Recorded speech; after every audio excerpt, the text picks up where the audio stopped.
She appeared just after sunrise, limping, bleeding, and alone.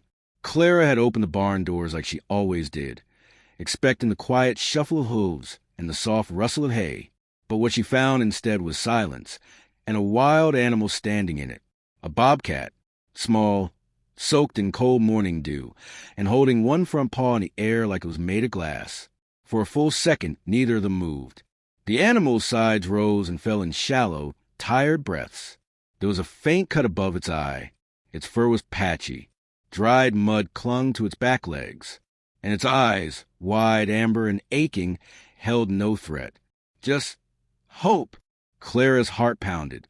Her first instinct was to reach for the latch, to back away, to call someone. But she didn't. Something in the way the bobcat stood there, injured but proud, kept her rooted. It wasn't attacking. It wasn't cornered. It was waiting. It just wanted to be seen.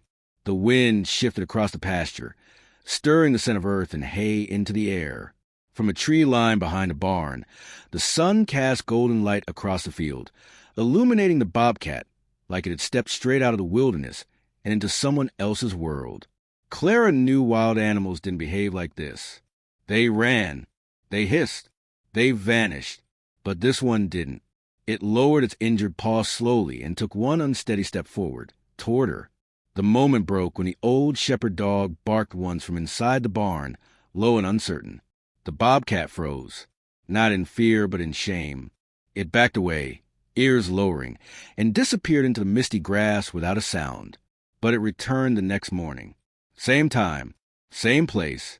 The limp was worse now. The cut on its face looked swollen. And still, it stood there, just outside the gate, eyes fixed on the barn like it was waiting for permission. Clara didn't speak. She simply set down a bowl of water near the fence post, backed away, and watched. The bobcat drank without ever turning its back to her.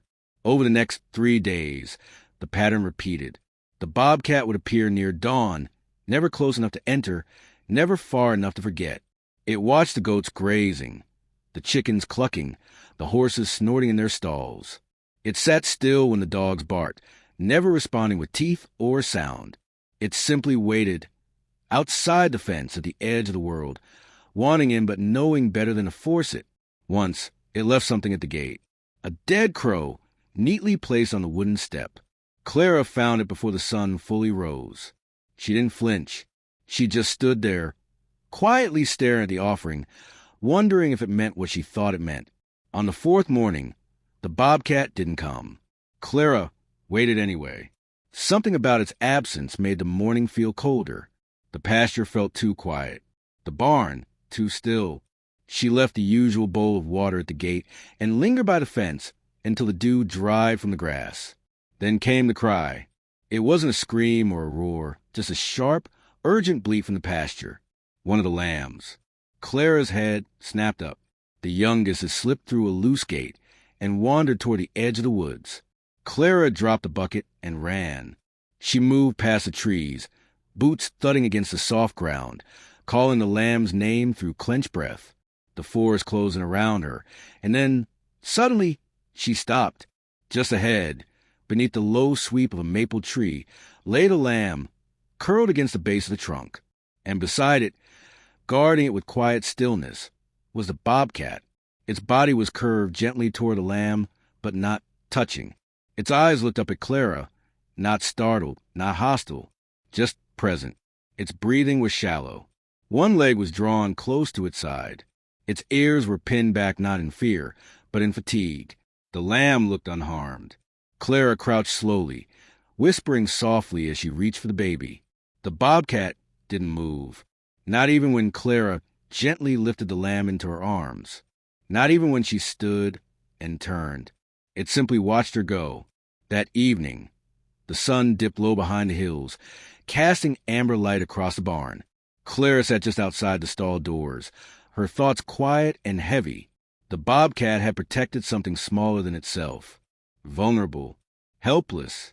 It had chosen not to hunt, not to run, not to hide. It had stayed. She wondered where it was now, whether it had crawled back into the trees to bleed in silence, whether it would return, whether it had given up. And then from the edge of the pasture, the shadows moved.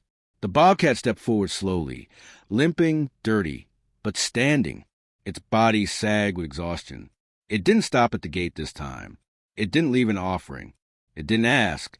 It simply stepped over the threshold. Inside the barn, the other animals stirred gently. None made a sound. Clara rose slowly, her heart full of something strange and unspoken. She said nothing. She just stood still as the bobcat, broken and brave, lowered itself onto the straw near the lamb stall and closed its eyes. It had come back. And this time, she didn't send away.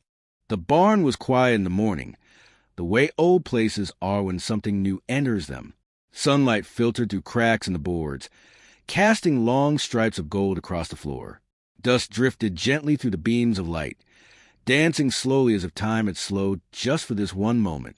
The bobcat didn't move. She lay curled near the back stall, her injured leg tucked under her belly, eyes half shut but still alert. Every time the dogs shifted or the horses stomped, her ears twitched, but she didn't rise. She was used to tension, used to being ready to run. But she didn't run now. Clara watched from the opposite end of the barn, pretending to sweep. Her hands moved, but her eyes stayed fixed. The way the bobcat lay there, so still, so guarded, yet not leaving, reminded her of other animals she cared for. Dogs that had been kicked too many times. Horses that had lived in cages too small to turn. Creatures that didn't lash out anymore, but didn't yet trust they were safe. She wanted to go closer. But not yet. That first step was never hers to take. Instead, she kept her movements slow and predictable. She fed the animals in order. She spoke in a soft voice. She left the stall door open just wide enough to let light reach where the bobcat rested. Later that morning, the dogs approached cautiously. The old shepherd took the lead, sniffing the air before stepping closer. Clara watched tensely. One wrong move, one growl or bark, and the fragile thread holding this moment together would snap. But the dog stopped a few feet away, tail held low, head tilted slightly. He let out a low huff, not a threat, more of a question.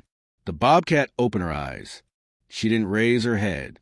She just stared for a moment, blinked once, and looked away. The dog sat. Clara exhaled. That night, after the sun had disappeared behind the hills, Clara sat in the loft with a notebook in her lap, her pen unmoving. She was supposed to be writing medical notes for the new lamb, but her mind kept circling back to the way the bobcat had watched the lamb in the woods, how it hadn't run, hadn't attacked, hadn't even looked like it knew how to hurt anymore. She turned her head and glanced down into the barn. From the loft window, she could see the bobcat still lying near the hay pile, her breathing slow, her eyes closed. It was easy to imagine a story about her. Maybe she'd been raised too close to humans. Maybe someone tried to keep her, then gave up. Or maybe she'd been born wild, but had something gentle broken inside her when winter came and food ran low. Maybe it wasn't just a paw that had been injured. Maybe it was trust. The next morning brought frost. Clara woke early and found the bobcat shivering. The barn retained some heat, but the stone floors near the edges stayed cold. Without getting too close, she placed a thick blanket near the corner and gently pushed a small heat pad under the straw. Then she backed away and waited. It took the bobcat 10 minutes to move. She didn't lunge or pace, just shifted her body slowly, painfully, onto the warmer pile of hay. She didn't look at Clara, but she didn't reject the offering either. That afternoon, Clara saw her up close for the first time. She had left a strip of bandage, some antiseptic, and a small bowl of raw egg near the stall wall. Not too close, just within reach. The bobcat waited until the barn was quiet, then limped toward it. Clara watched from behind a stall door, breath caught in her throat. As the bobcat sniffed the egg and licked it, Clara noticed the injury more clearly. An old cut along her side, partially healed but red at the edges, and a deeper wound on the paw she barely walked on. It needed care, but not yet. She knew from experience that forcing kindness too early could ruin everything. Instead, she stayed silent, and the bobcat stayed. On the fourth day, something changed. Clara was working near the water trough when she felt eyes on her. She turned, and there it was, the bobcat, sitting fully upright for the first time since she arrived, not curled or crouched, but present. Her posture was calm. Her injured leg rested lighter on the floor. Her head tilted slightly, studying Clara as if trying to solve a puzzle. Clara didn't move. She just smiled, softly, faintly, and went back to work. That night, the Bobcat stayed inside even after the barn lights went out. Clara left the side door cracked open just in case. But when she returned at dawn, the hay was still warm, and her paw prints remained inside the stall.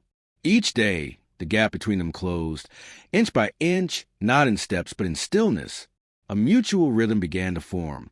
Clara would clean, and the Bobcat would watch. The Bobcat would rise, and the dogs would respectfully clear the way. A new balance was forming. Not trust. Not yet, but something gentler than distance. On the 7th morning, the storm arrived. It began with a low growl of thunder before the sun even crested the horizon. Clara moved quickly, securing the animals, latching windows, gathering feed. Wind howled through the trees, and the sky turned a deep, trembling gray. Rain slammed against the barn roof by midday. The animals were restless. The dogs barked off and on. The horses stamped nervously. But the Bobcat, she stayed curled in the same corner, eyes wide but unmoving.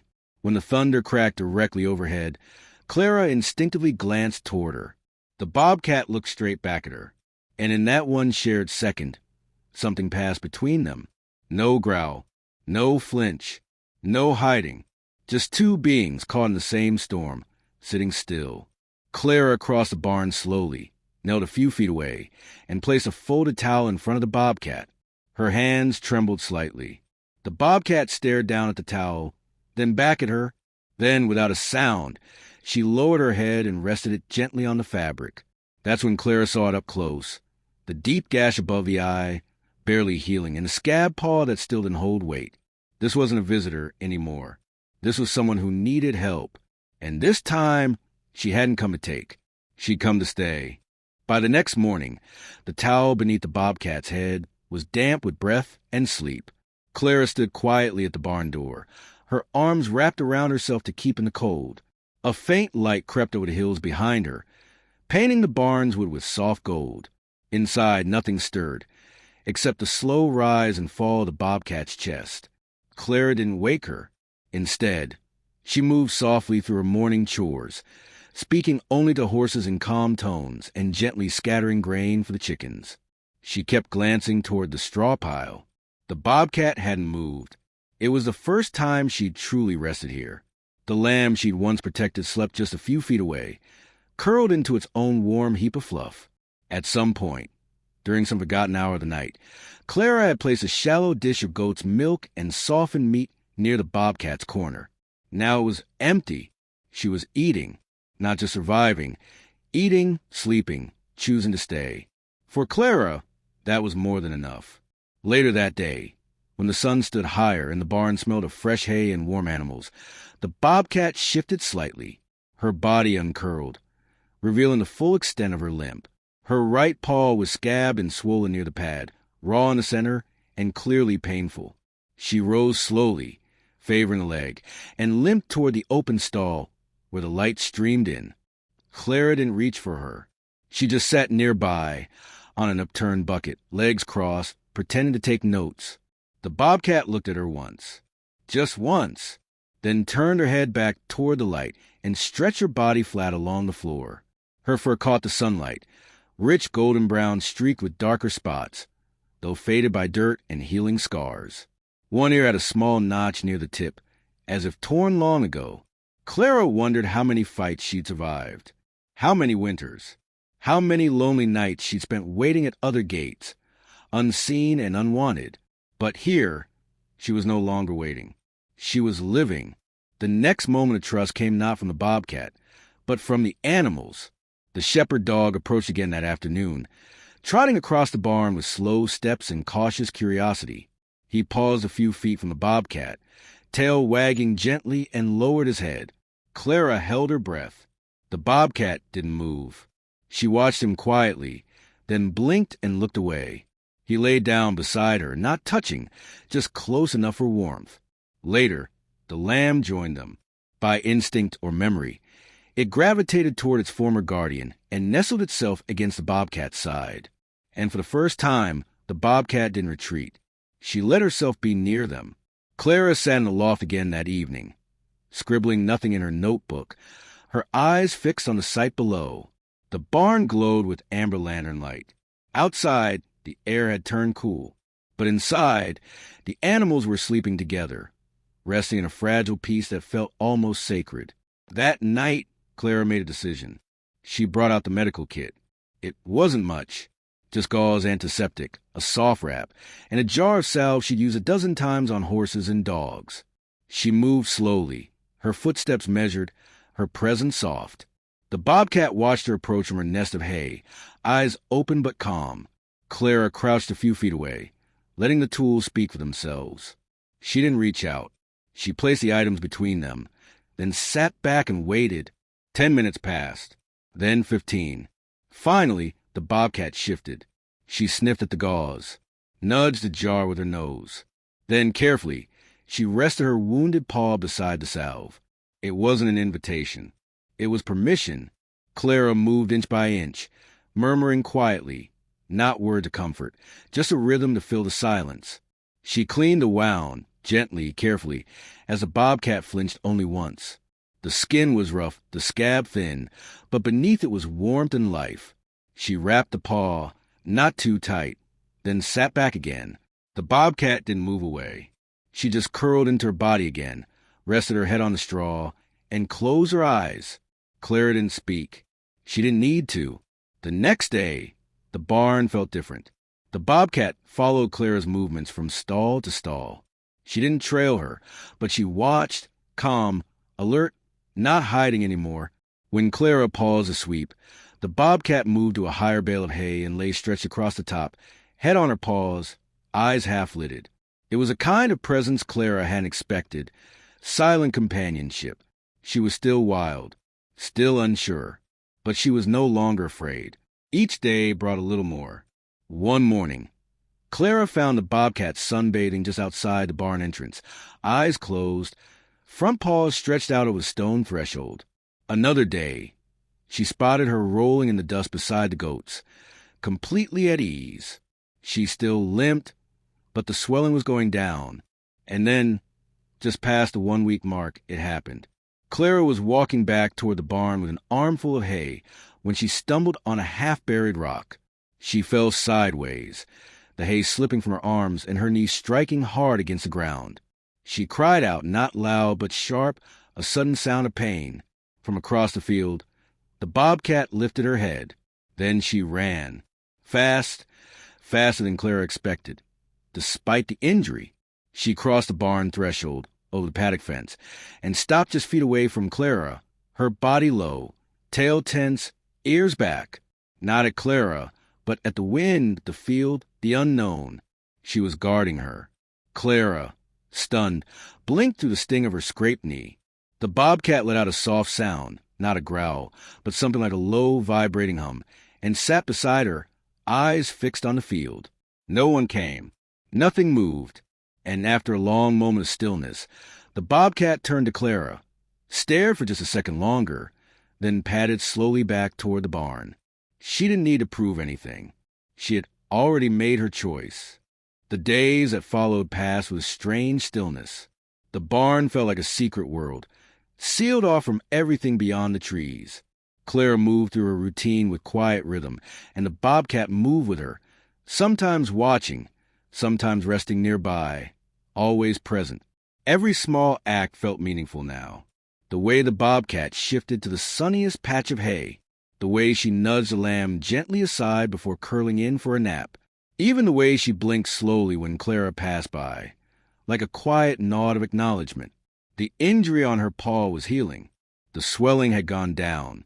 Her gait was still uneven, but it didn't stop her from walking the length of the barn each morning, inspecting corners like she belonged there. But peace never lasts forever. It began with a voice. Clara had just finished stacking feed bags near the rear wall when she heard the sharp crunch of tires on gravel. A truck door slammed. Then footsteps, heavy ones, approaching the barn. She stepped outside and found Dean Warner, one of the neighbors from 2 pastures over. standing at the gate with his arms crossed and a deep frown carved across his face. "Clara," he said, his tone already heavy with warning. "We need to talk." She knew what it was before he even spoke. "Word's been going around," he continued. "A wildcat's been seen on your property. My wife spotted it near the fence line yesterday. That thing could be dangerous. Your kids visiting this place sometimes, don't you? Animals? This isn't safe." Clara kept her voice calm. "She's injured and not aggressive. She hasn't hurt anyone." "She's a predator," Dean snapped. "That thing doesn't belong here. You're not running a zoo. What if she turns? What if she bites someone? This isn't up for debate." His voice rose with each sentence, loud enough to stir the dogs inside the barn. Clara stepped forward, trying to block the entrance with her body. "I'm handling it," she said. "She's staying out of the way. She's healing." Dean shook his head and stepped back, hands in the air. "You're going to get someone hurt. I'm calling wildlife control if she's not gone by the end of the week." He didn't wait for a response. The gravel cracked under his boots as he turned and walked back to his truck. Clara stood frozen. Inside the barn, the bobcat had not moved, but she was watching. She had been watching the whole time. That evening, Clara stayed late in the barn, sitting cross-legged near the stall where the bobcat rested. Her fingers toyed with the edge of a wool blanket, thoughts turning over like stones in her head. She didn't speak. The bobcat didn't move closer, but she didn't leave either. The silence between them said everything. The next day, the barn felt different, heavier. The animals picked up on it. The dogs paced more. The goats stayed clustered. Even the horses seemed unsettled. Clara worked harder than usual, trying to drown the tension. But the bobcat watched her every step. Her eyes were alert again. Not afraid, but aware. She had been here before. She knew what it felt like when safety started to crumble. Later that afternoon, a white pickup truck appeared at the edge of the road. Clara spotted the government seal on the door from a distance and felt her stomach turn. Wildlife control. 2 officers stepped out, one older, one younger, both wearing dark green uniforms and carrying clipboards. They approached the gate slowly, professionally, but their presence alone made the barn feel colder. "We received a complaint," the older one said, "about a bobcat residing on your property. We'd like to take a look." Clara hesitated, then stepped aside. "She's not a threat. She's still a wild animal," he said, "not meant to live in close contact with humans." They entered the barn. The bobcat didn't run. She stood in the back corner, near her straw bed, body low but calm.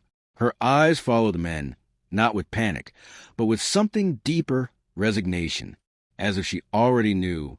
The younger officer raised a tranquilizer gun. Clara stepped between them, hands raised. "She's injured," she said firmly. "I've been treating her. She hasn't attacked anyone. She saved one of my lambs. She hasn't even growled." The older officer looked past Clara at the bobcat, who hadn't moved a muscle. "She doesn't belong here," he said. "And if she stays, it could become a liability. We're not here to cause trouble. But if we return next week and she's still here, we'll have to take action." They left without further argument.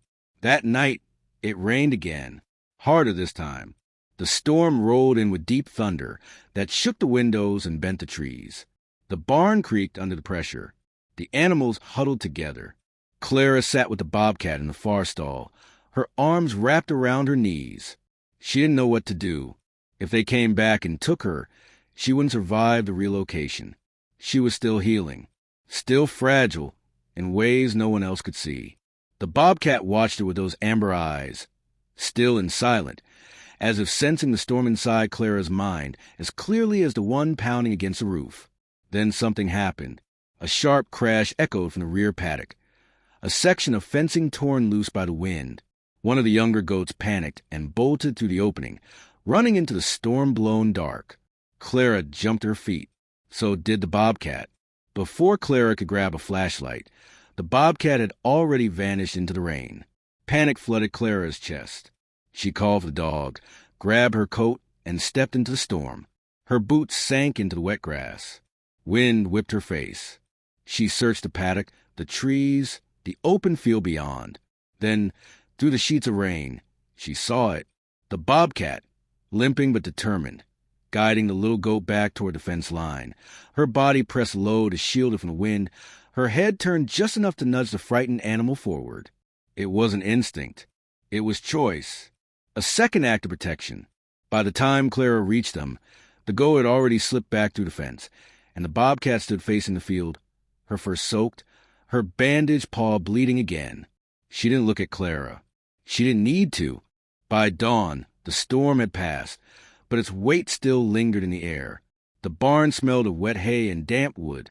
Rain clung to the windows like a second skin, blurring the line between inside and out. Clara moved slowly, her steps heavy. She hadn't slept.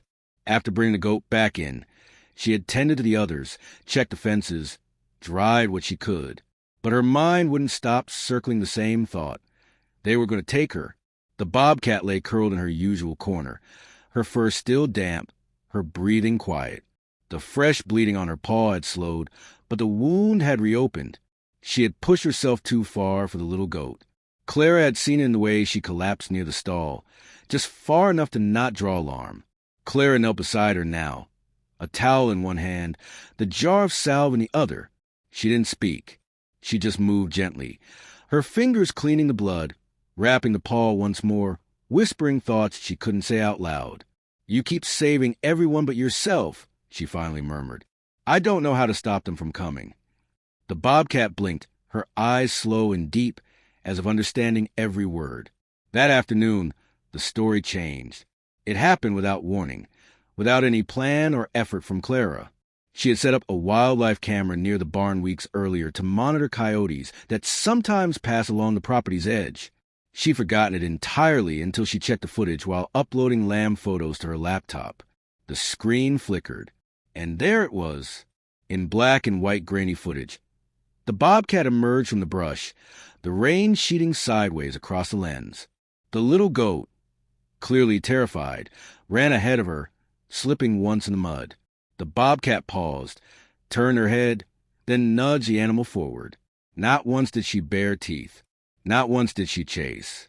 She stayed behind the goat, acting like a shield. Then came the moment Clara hadn't seen. Lightning struck nearby.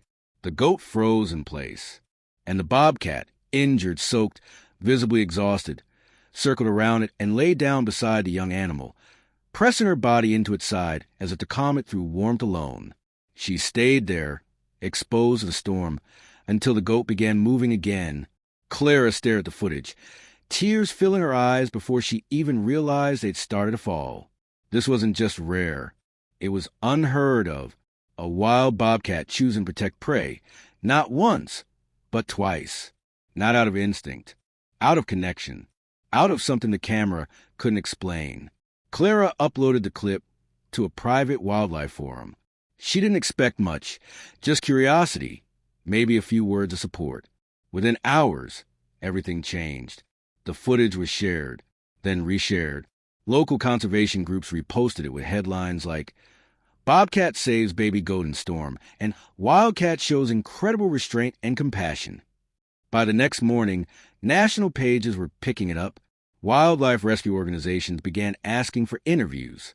A well-known animal behaviorist called it one of the most remarkable displays of emotional intelligence ever seen in a wild feline. And with it came the outpouring. Thousands of comments. People amazed. People moved. People in disbelief. And more than anything, people defending her. Suddenly, Clara wasn't alone in fighting to keep the bobcat safe. Even Dean Warner showed up again, but this time with coffee in hand and a sheepish look on his face. "I didn't know," he said, handing her the cup. "None of US did. I saw the clip. My wife cried. That cat's something else." Clara nodded, unsure what to say. He didn't stay long. Later that day, wildlife control returned, but everything was different. The older officer approached the barn without the clipboard this time. No gear. No tranquilizer. "We saw the footage," he said. "Boss said to hold off. We've never seen behavior like that. The department wants to reevaluate her case. Maybe she's not a danger. Maybe she's something else." Clara didn't smile. "Not yet, but the knot in her chest loosened for the first time in days. Inside the barn, the bobcat lay in the soft hay, head resting gently on her bandaged paw. She didn't know her world had changed. Didn't know people far beyond these hills were speaking her name, watching her story, moved by her quiet strength. She just slept, and for once, there was no fear in her sleep. The next day, a local wildlife sanctuary director arrived. She had seen the footage. She wanted to help. "I've worked with dozens of bobcats," she said, her voice calm, steady. "None like her. If she stays here, she's technically a liability, but I have another option." She offered a compromise. The sanctuary had just opened a new expansion, several acres of wooded, open space bordered by a natural barrier and connected to a live-in care barn, a place where rescued wildlife that couldn't return to the wild could live safely, on their own terms, without cages. She wouldn't be locked in, the woman said, just protected. No tourists, no cameras, just quiet. Clara looked down at the bobcat beside her, her breathing calm, her body still healing. "She might not want to leave," Clara whispered. "Then don't make her," the director replied. "But if the time comes, it's there." Clara nodded, her throat tight. That night, she sat with the bobcat again. The barn was warm, the animals asleep. A light breeze moved through the rafters. She stroked the edge of the towel where the bobcat lay and whispered, "You did this. You change how they see you. Not by fighting, just by being who you are." The bobcat opened her eyes just long enough to blink, then closed them again.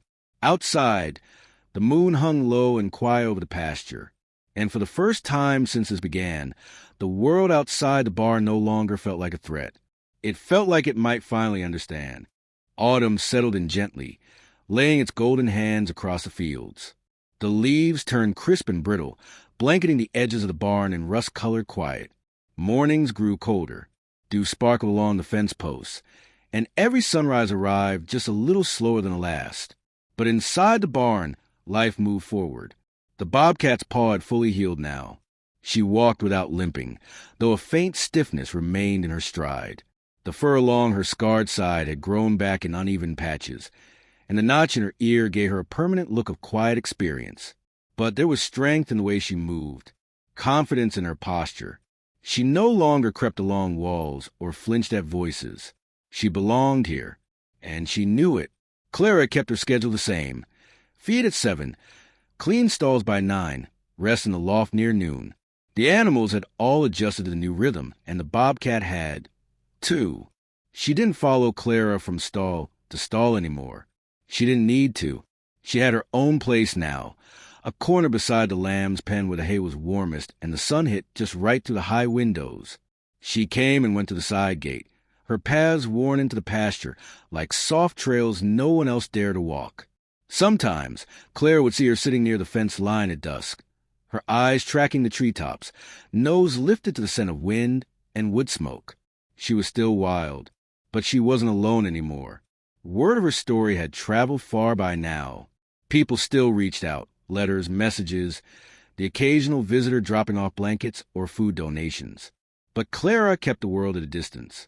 This wasn't a petting zoo. This wasn't a viral stunt. This was home. One morning, just after the frost, Clara found something by the barn door. A rabbit, already dead. Not torn or chewed, just laid gently on the mat beside the threshold.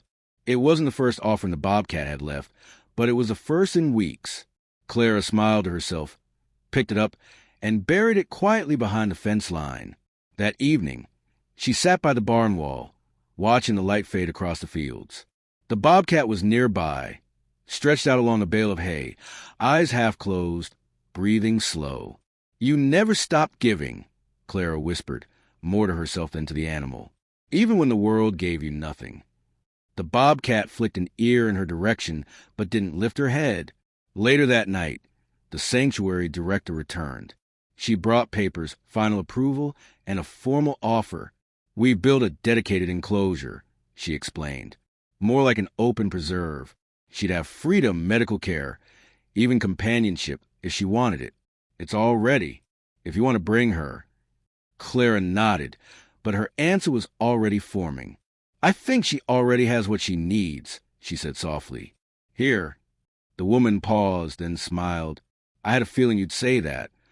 They agreed to register the barn as a protected rehabilitation site. Limited access, no visitors, just quiet observation. The Bobcat would stay, under watchful care, but free to come and go as she chose. It was official now. No one could take her away again. The first snow came early.